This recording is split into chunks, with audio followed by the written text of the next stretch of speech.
Boa noite para todo mundo. Última semaninha, a gente tem aí uns dias para chegar a Rosh Hashanah. Espero que todo mundo esteja tranquilo quanto a quanto ao Yom Hadin, né, o dia do julgamento. É um dia bacana, um dia tenso também, né? Então hoje a gente vai falar justamente de Rosh Hashanah, que eu estava falando agora um pouco antes da gente começar de fato. Ouvi coisas bastante inspiradoras recentemente sobre isso e queria dividir algumas coisas delas com vocês. Não vai ser muito longo hoje, justamente porque eu quero que as mensagens fiquem. Não quero, vou tentar basear tudo que eu vou dizer aqui, mas eu quero que as mensagens fiquem. Vou repetir uma coisa que eu falei recentemente também, não está gravada não, mas agora vai ficar, né? Então vamos lá. É, é importante a gente lembrar que esse Rosh Hashanah vai ser um pouquinho diferente, né? E várias palavras vão ter um pouco mais de significado, vamos dizer assim, né? No sentido de que a gente fala às vezes de praga como uma coisa que está muito distante, tanto física quanto temporalmente da gente, né? Mas a gente está vivendo aí uma situação um pouco diferente esse ano, né? Com essa questão da doença.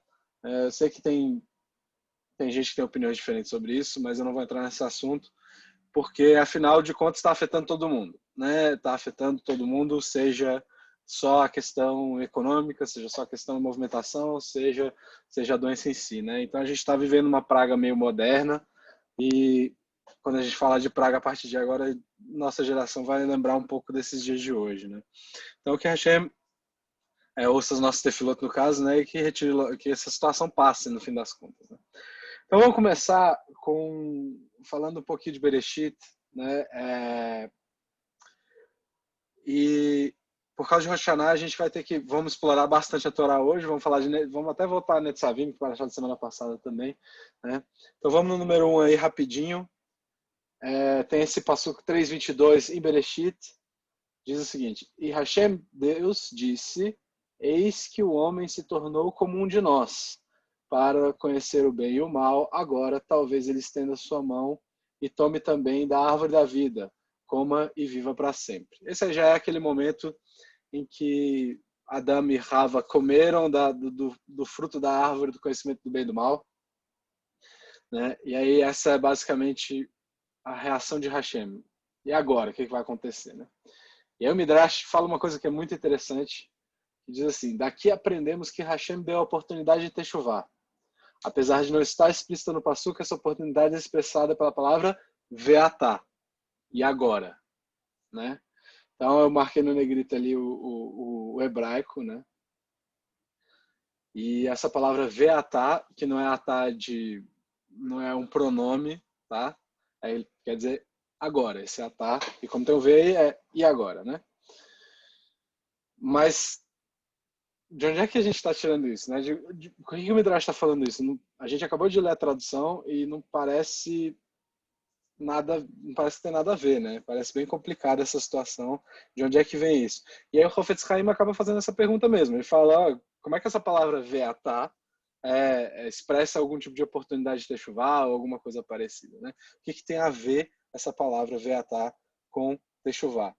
E a gente tem um fenômeno muito interessante quando a gente começa a analisar essa situação. E assim, muita gente lê Torá o ano inteiro, muita gente já passou ciclos e ciclos, estuda bastante. Eu conheço algumas pessoas aqui que estudam muito e passam batido dessa ideia. Talvez nunca nem tenham ouvido falar. Vou ser sincero aqui que eu ouvi tem pouco tempo também. Então, a gente tem essa situação que é constantemente, Rosh Hashanah é constantemente citado no Tanakh inteiro a partir de uma palavra, que no Rosh Hashanah são duas, mas uma palavra sempre remete ao Rosh Hashanah e às vezes a gente nem percebe. Então eu botei alguns exemplos aí, são alguns exemplos, tá? Tem outros. No 2, em Yov, no livro de Jó, tem e o Rashi explicando, né? Então vamos lá, ele fala assim: vai Hayom, né? Aí certo dia os anjos vieram e se apresentar perante Hashem, e com eles veio também Satã, né? Aí o Rashi vira e fala assim: esse Hayom é o quê? Esse era o dia de Rosh Hashanah. Rashi já explicou. Então, Hayom aí se refere a Rosh Hashanah. No 3, inclusive é importante a gente pensar, se a Torá não diz quando é que foi, ela simplesmente diz que certo dia, né? Não tem um dia. Então, é isso que o Rashi está dizendo. Tem um dia, é Rosh Hashanah. Esse Hayom está dizendo justamente isso. Então, Melachim Bet, acho que é Reis no segundo, 4:8. E aí o Zohar vai explicar. Então, de novo, certo dia, quando estando Elisha em Shunem, onde havia uma mulher distinta, ela o reteve para comer pão, e todas as vezes que passava, retirava-se para lá comer pão. Então tinha sempre uma mulher pedindo para que Elisha se aproximasse para comer pão na casa dela, né? Mas aí de novo tem um Hayom aí, que eu não... Aí, vai rir Hayom de novo, certo? E aí o Zohar, sobre esse Pasuk em Melachim, vai explicar. Esse é o dia de Rosh Hashanah. Esse Hayom também se refere a Rosh Hashanah. Então a gente tem desde o Sod até o Pshat. O Rosh já não é bem Pshat aí, mas tem esses dois, de um lado e de outro, a gente explicando que isso é Rosh Hashanah aí, né? Então, nesses dois exemplos, a palavra Hayom se refere diretamente a Rosh Hashanah. A gente tem outro, Terrilim, lá em Salmos, no 119:91. Ele fala assim, Lemishpatecha amdu hayom ki hakol avadecha. Então, comporta-se segundo as suas leis, para eles estabeleceste, pois teus servos são todos eles. E aí, de novo, a gente está falando aí de julgamento aí no caso, né? Se vocês forem dar uma olhada no contexto, é um contexto de julgamento. E aí a gente tem que perguntar que tipo de julgamento é esse, no fim das contas, né? O que é isso que está sendo descrito aqui? E esse passuco está se referindo de novo. Aí ele vai usar essa expressão Hayom para deixar claro que é Rosh Hashanah, né? Então o Rabbi Yosef Sonnenfeld ele tem uma explicação muito interessante desse passuco. O que esse passuco tem a ver com Rosh Hashanah? Né? Aí eu botei a gematria todinha aí para ninguém depois ficar na dúvida, tá? Essa primeira gematria tá meio bagunçada aí, eu tentei ajeitar, mas na hora que passou pro PDF ficou meio esquisito. Mas na primeira conta, entre os parênteses, é cada palavra que está separada aí do passuco que a gente leu em Terrilim, tá? Então esse passuco comporta segundo suas leis, tá aí, dá 861, a gematria, certo? Embaixo tem a gematria da palavra Rosh Hashanah, que é 200, mais 1, mais 300, aí mais 5, mais 300, mais 50, mais 5, 861. Então, a partir da Gematria, o Rabbi Sonnenfeld está falando aí. Lembrando, para quem não sabe, Gematria é o valor das letras. Cada letra tem um valor numérico dentro do hebraico. E aí, quando você soma esse passuco inteiro, dá 861, e você soma a palavra Rosh Hashanah, 861. Elas têm uma relação a partir disso, segundo o Rabbi Yosef Sonnenfeld. Então, e é muito interessante a gente ver esse tipo de coisa, porque a gente está vendo todos os tipos de representação para essa ideia de que Hayom representa Rosh Hashanah. E no segundo dia de Rosh Hashanah a gente lê a Akedah, eu acho que eu falei de semana passada, não sei. Mas a gente lê a Akedah, que é o sacrifício de Yitzhak, né? Quando Avraham leva Yitzhak para o monte para sacrificar depois que Hashem pede, né? E é muito comum os comentários falarem que isso também aconteceu em Rosh Hashanah. Isso foi num dia de Rosh Hashanah, né? E a gente costuma falar que esse é um dos maiores méritos que a gente tem em qualquer situação que já aconteceu, vamos dizer assim. Se a gente precisa invocar um mérito que aconteceu com algum dos avós, a gente costuma falar da Akedah, né? E lá em Vaikra, a gente vê o seguinte, no 6. Isso. Bereshit 22:14. E Avraham chamou o nome daquele lugar de Hashem Verá, né? Hashem Ireh, sobre o qual dirão futuramente, nesse monte Hashem aparecerá. E aí o Maor Vashemesh, ele diz o seguinte, o uso da palavra Hayom, aí também tem um Hayom, né? Aí no final, Asher Yamer Hayom Behar Hashem Ireh, né? Irae. E aí o Sefer Maor Vahashemesh diz o seguinte, que o uso da palavra Hayom indica que teremos um dia no calendário em que invocaremos o mérito da Akedah. Esse dia de Rosh Hashanah. A gente realmente lê a Akedah em Rosh Hashanah para invocar esse mérito, vamos dizer assim. Então, e tem outros detalhes também. A Gemara cita que a gente usa o shofar a gente faz o toque do shofar em Rosh Hashanah para lembrar da Akedah também. Porque, se vão se lembrar, depois que Hashem fala para não ter o sacrifício, eles ainda assim querem sacrificar alguma coisa e aparece, né, um ayel, né, um carneiro, acho que é um carneiro. E aí você usaria o chifre dele. O chifre é um tipo de chifre é um tipo de chifre que é usado para fazer shofarim, né? Então esse Hayom, o dia, ele é referente a Rosh Hashanah também aqui. Então a gente não chama Yom Kippur de Hayom, a gente não chama Pesach de Hayom, a gente não chama Dia da Bandeira de Hayom, a gente não chama nada disso de Hayom, só Rosh Hashanah. E, né, tem um detalhe, a gente conta no dia de Rosh Hashanah, a gente tem uma musiquinha do dia de Rosh Hashanah que você canta que Hayom, hoje é o dia do nascimento do mundo, né? A gente repete essa frasezinha, hoje é o dia do nascimento do mundo, e usa essa palavra Hayom. Então, a gente fala Hayom várias vezes, por exemplo, também na reza de Musaf de Rosh Hashanah. Então, Hayom, Hayom, Hayom, tem um pedacinho que você vai repetir Hayom, acho que é 5 ou 6 vezes, 5, 6 ou 7 vezes, você repete no Musaf essa palavra Hayom, né? Então a gente vê aí que existe essa relação direta com Hayom e Rosh Hashanah a partir dessas ideias. Mas a gente também tem um outro dia que é chamado de Hayom. Eu falei, a gente não chama Pesach, a gente não chama o Dia da Bandeira de Hayom. Mas tem outro dia que a gente chama de Hayom. Qual que é? Hoje mesmo. Hoje também a gente chama ele de Hayom. O dia de hoje, o dia presente é chamado de Hayom. A gente não pode chamar amanhã de Hayom, nem ontem de Hayom, certo? Então, vamos explorar um pouco essa ideia e vamos começar com o Mesilat Yesharim. Eu não estou com o meu aqui. Não, o meu tá ali. Então, o Mesilat Yesharim, que é um livro do Ramchal, é um livro de Mussar, né? De novo, puxando a sardinha para o negócio que eu gosto mais. O Mesilat Yesharim, no capítulo 6, ele vai começar a falar de entusiasmo. Na verdade, a palavra zerizut, em hebraico, quer dizer prestreza, mas entusiasmo eu acho que é uma palavra bonita para traduzir também. Então ele diz o seguinte, no 7.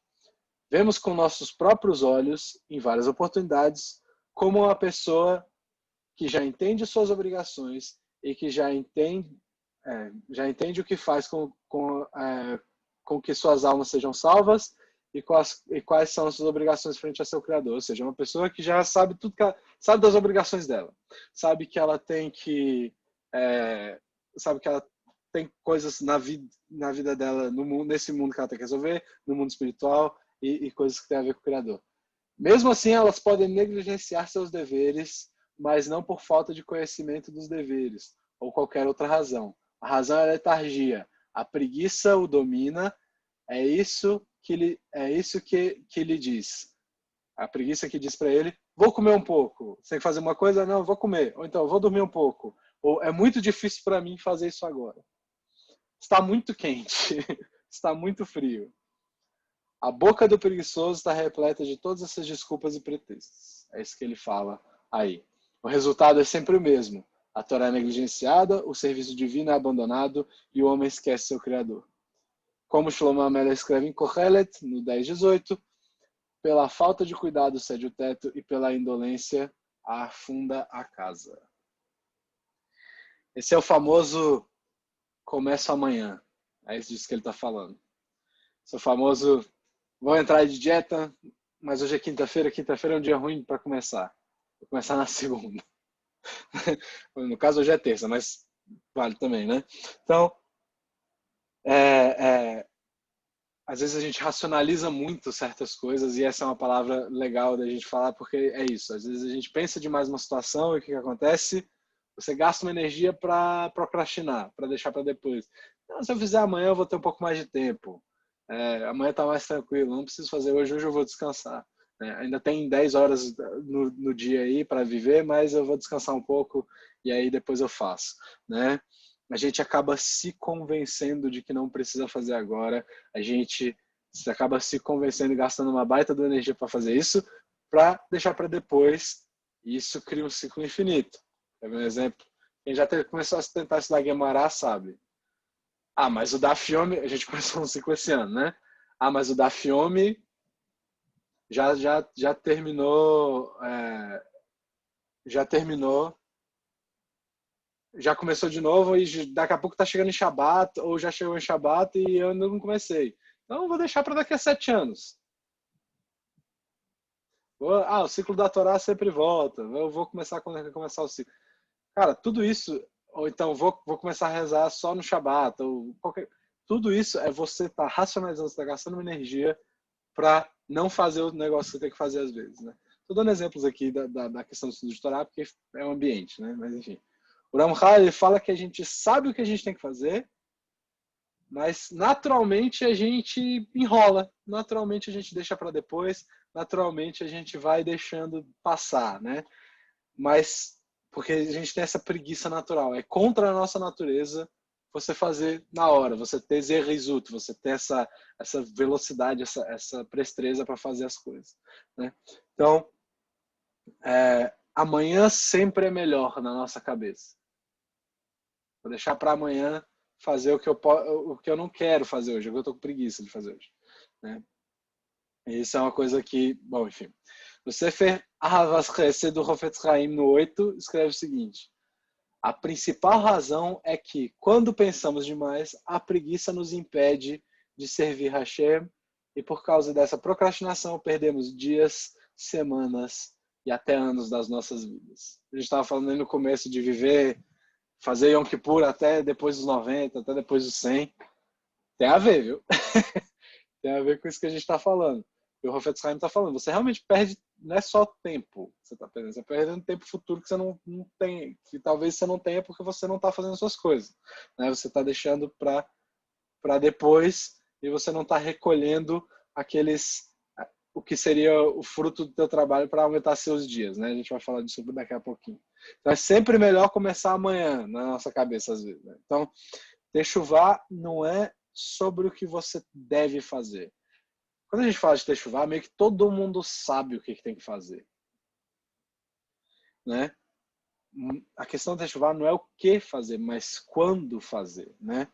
E aí a resposta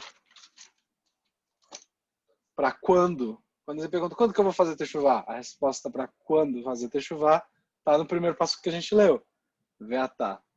E agora? Você vai fazer agora ou não vai? Né? Então é agora que você tem que fazer techuvá. Né? Então, aí você pode falar, mas o da filme já passou, já está em Shabat, eu não vou conseguir acompanhar. E aí, o que você vai fazer? Né? O quando é hoje, Hayom. Né? Então, por isso, segundo o Hafetz Haim, é agora que você tem que começar a fazer. Essa palavra veatá se refere a techuvá, quando o Midrash fala, por causa disso. O Midrash está falando que Hashem deu a oportunidade de techuvá, ele pergunta, e agora, o que você vai fazer? Ele está abrindo a porta para falar, agora você tem que resolver o que você fez. Né? Quando Hashem fala com Adam, veatá, é porque naquele momento Adam tinha que assumir a responsabilidade. Naquele momento, Adam tinha que aceitar a responsabilidade de falar assim, é agora que eu vou resolver. Mas ele não fez isso, né? Então, ele diz, o Hafetz Haim diz, que a pergunta que tem que ser feita durante todos os dias da tua vida, durante qualquer momento da tua vida é, e agora? Veatá. E agora, o que eu tenho que fazer? O que é que eu vou fazer agora? Né? O que é que Hashem quer de mim? O que é que eu preciso fazer? Tá na hora da shaharit. Agora tem que fazer o shaharit. Depois você tem que comer. Porque você tem que cuidar do seu corpo. Depois você tem que trabalhar. Você tem que cuidar da sua família e da sua casa. Depois você tem que estudar o que você, sei lá, uma coisa que você quer. Porque você tem que cuidar da sua mente. Depois você tem que estudar a Torá. Você tem que cuidar da sua espiritualidade. Tudo isso passa por essa pergunta. E agora? Né? É mais importante você comer agora ou você rezar? Porque se passar da hora da reza, você não vai poder rezar. Você está com muita fome?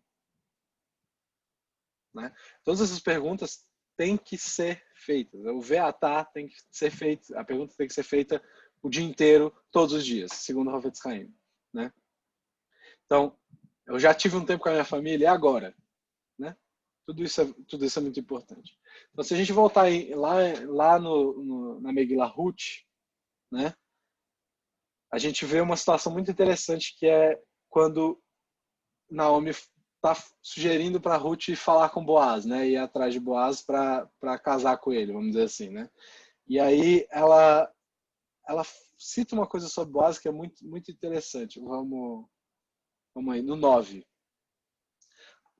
Ruth já foi até o campo, já meio que propôs a Boaz, né, o casamento, e ele vai pensar, vamos dizer assim, né? E aí, no 9 está escrito o seguinte, Ruth 3,18. E Naomi disse, senta-te e aguarda tranquilo até saber o resultado, pois certamente ele não descansará enquanto não resolver ainda hoje essa situação. É o Hayom de novo, né? Então, o que é que Naomi está dizendo? Ele vai te dizer hoje, ele não vai parar, ele não vai esperar, ele tem essa zerrizuta, ele tem que resolver isso agora.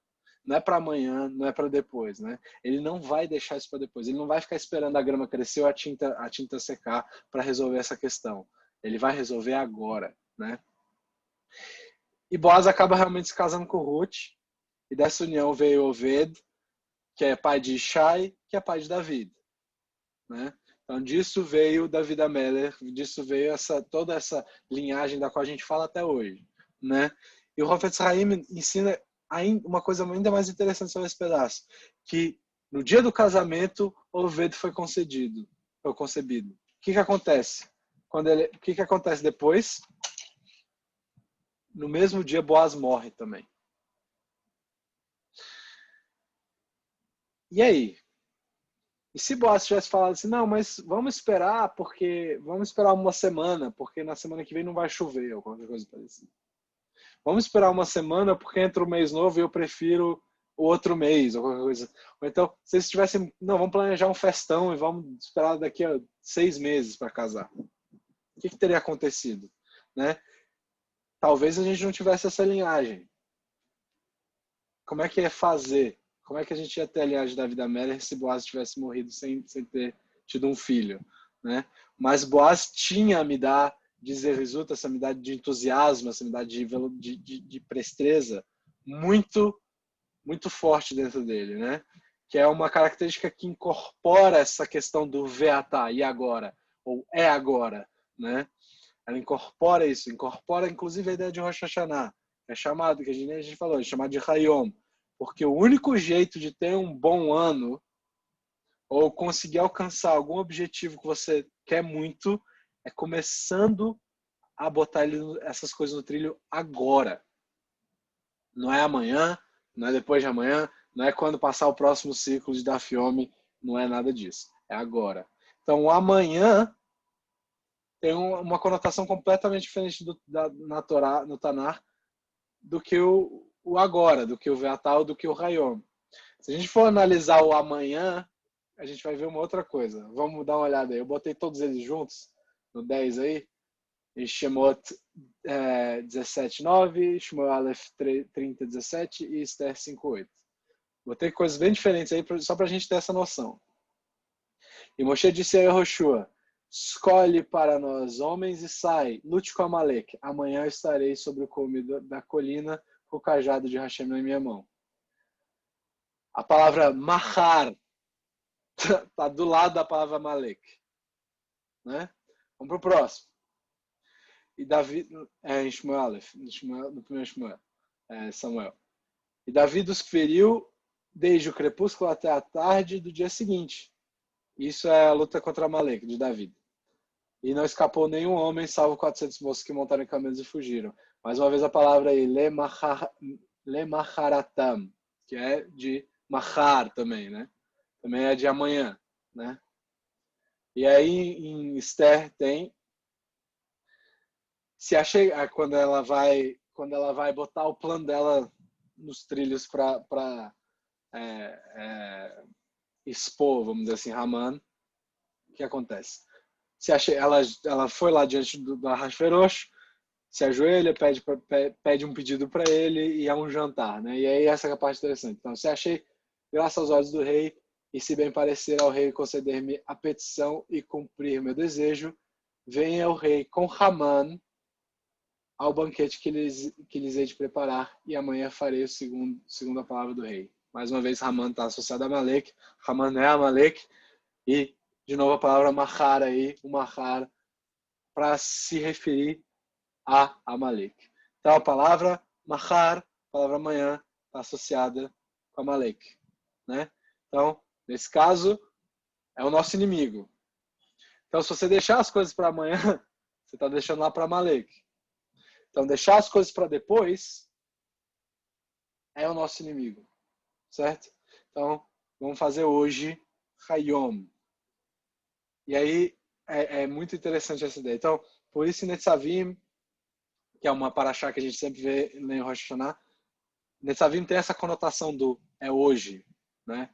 Então, a gente falou de Netzavim semana passada, a gente falou também desse passuco na semana passada, vamos voltar para ele. O primeiro passuco de Netzavim diz assim: todos vós estáis hoje presentes diante de Hashem. Palavra Hayom aí de novo. Vosso Deus, as cabeças de vossas tribos, anciãos e vossos policiais, todo homem de Israel. Em Rosh Hashanah, Hayom, a gente faz o quê? A gente fica diante de Hashem, Hayom Adin, né? Você quer ter um bom Rosh Hashanah? Não deixa para amanhã. Isso que o passo está dizendo. O Rav Gamliel Ribonovitz diz o seguinte, que ele fala, não diga amanhã, ele fala, não diga amanhã. Nunca fale, deixa para amanhã, né? Não, amanhã eu faço, amanhã eu resolvo. Ele fala, não diga amanhã. A palavra atem, aí no começo, Aleph, Tav, Mem, no começo desse pasuk, ele fala assim, a palavra atem no começo do pasuk significa al tomar mahar, que é não diga amanhã. É hoje. Então, não diga amanhã, hayom. Diga hayom. Certo? Então, essa associação que o Rabbi Gamliel Ribonovitz faz é muito legal, né? É uma visão bem diferente da situação, né? Então, se você quer ter um bom ano, se a gente quer ter um bom ano, vamos tentar adotar essa atitude. Vamos tentar começar hoje as coisas. Quero começar. Não espera Rosh Hashanah para começar a estudar, se você tem um plano de estudo para começar de começa hoje ou assim que for possível, né? É o mais cedo possível. Colocar nossas ambições e os sonhos nos trilhos. Não deixar para amanhã. Eu ia falar no meio, mas amanhã é ruim. Amanhã é nosso inimigo, né? Então, essa é a ideia básica do Hayom e do Veatá. Quando que é a hora da Teshuvá? É agora. A gente não sabe exatamente. Todo mundo sabe exatamente o que é que tem que ser feito na Teshuvá. Você tem que voltar, você tem que dar um jeito. Mas o problema é quando? O problema é que é agora. É isso que a gente está vendo, segundo as ideias tanto do Mesilat Yesharim, do Ramchal, quanto do Hafetz Haim. E eu queria finalizar com uma ideia que eu já falei antes, algumas pessoas talvez já tenham ouvido, mas vou repetir de qualquer forma, porque eu acho que é uma ideia muito importante. No 12, tem aí um passuco também de Netzavim, que diz o seguinte: tomo hoje os céus e a terra por testemunhos contra vós, que tenho dado perante a vós a vida e a morte, a bênção e a maldição. Ou seja, Hashem deu duas opções. Tem dois caminhos aí. Escolha a vida, para que tu vivas, para que vivas tu e a tua descendência. Aí continua, amando Hashem, teu Deus, ouvindo os seus mandamentos, te achegando às tuas qualidades. E aí, pois isso é a tua vida e o prolongamento dos seus dias, para que habites sobre a terra que Hashem jurou a teus pais, Abraham, Isaac e Yaakov, que havia de lhes dar. Então, o que prolonga a vida? Ouvir os mandamentos. Né? Tudo isso, guardar os mandamentos, amar Hashem e se achegar às suas qualidades, ou seja, trabalhar as suas midot, trabalhar as suas características. Se você quer ter uma vida com bênção, parnassá, quer ter uma vida longa, tudo isso, o que Hashem está falando aí? Segue a Torá, segue os mandamentos, guarda os mandamentos. Se você não fizer isso, consequentemente, você vai ter a outra parte, né? Se você seguir a Torá, você vai ter vida e bênção. Se você não escolher a vida, você vai ter morte e maldição, né? Parece um pouco simples. Como é que a gente responde a isso? Todo mundo quer essas coisas. Pode ser difícil, mas as pessoas, em geral, acham bom isso. Então, mas a Torá cita uma pessoa que vai responder um pouco diferente disso que a gente acabou de citar agora. Ela vai responder esse chamado de uma forma diferente. Mesmo a Paraxá, aí no 13, mas é um pouco antes. E aconteça que, ouvindo as palavras dessa maldição, se abençoe em seu coração. A pessoa fala assim, não, eu ouvi toda essa maldição, mas eu quero. Dizendo, terei paz andando conforme o bom parecer do meu coração. Ou seja, eu vou fazer o que eu quiser, eu estou bem, eu vou fazer o que eu quiser do jeito que eu quiser. Pois aquele que assim pensar acrescentará o castigo dos pecados involuntários aos dos cometidos voluntariamente. Aí é bem complicado, né? Então parece uma certa indiferença da pessoa que vai falar assim, não, mesmo depois de ouvir isso tudo, tô de boa, tô tranquilo, vou fazer o que eu quiser, eu tô bem, tô na paz, não vai me afetar isso. Parece uma diferença absurda e até meio abrasiva, vamos dizer assim, né? Mas o Rabbi Shlomo Wolbe diz, a partir de uma análise do Targum Yonatan Ben Uziel, ele fala aí na segunda parte. Aqui nós estamos falando de um indivíduo que não se importa, ou seja, não é que ele não se importa com a Torá, não é que ele não está nem aí para o que está escrito, mas alguém que simplesmente desistiu. É uma pessoa que simplesmente desistiu, deixou para lá, tentou de verdade, tentou, lutou, uma pessoa que quis mudar, uma pessoa que teve diversos Rosh Hashanahs bons, mas que também caiu várias vezes. Que caiu, não conseguiu ficar de pé e chegou um determinado momento que levantou, tentou de novo, caiu de novo. Levantou de novo, caiu de novo. E aí chega um momento, chega no ponto de dizer, isso é muito difícil, são muitas mitzvot, eu sou fraco e eu nunca vou conseguir.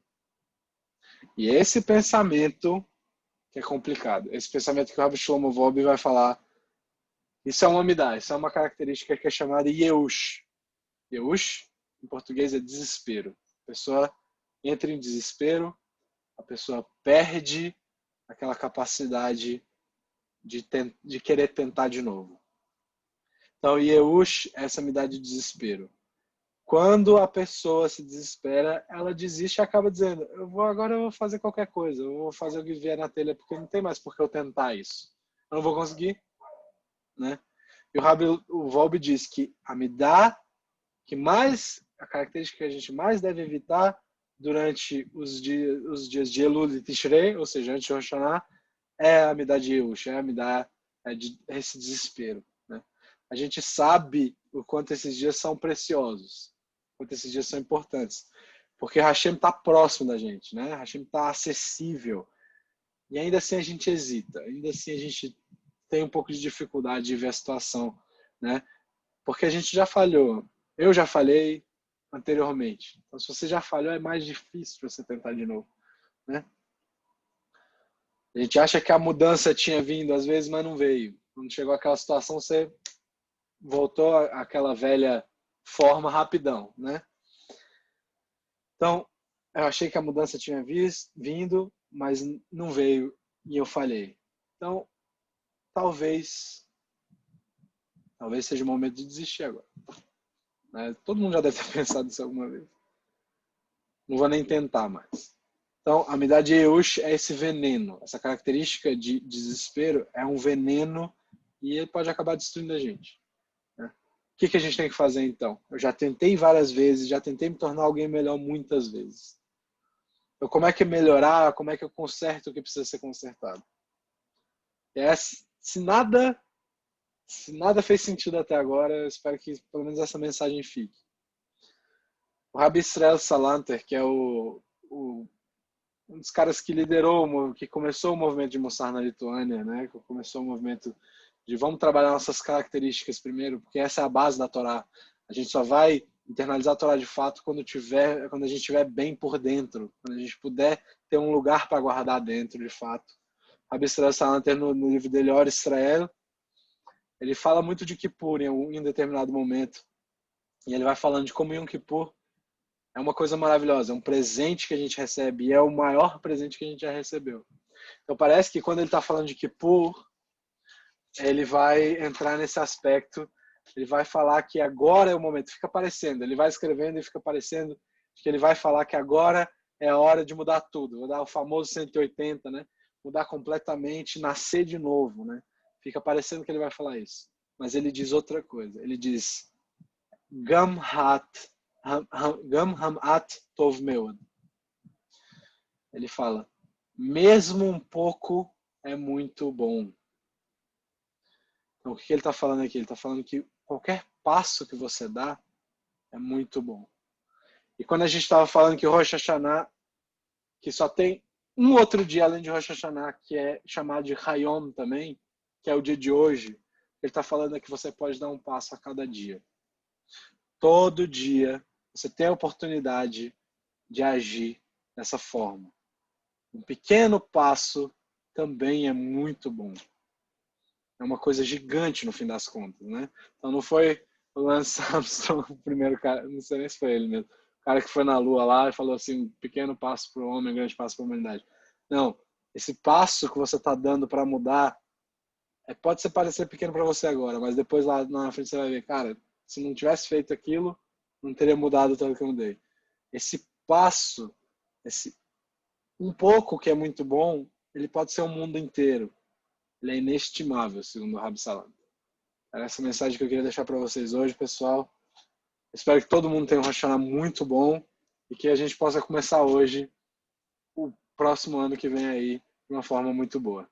Agradeço a todos pela presença e que a gente possa ter um bom Rosh Hashanah.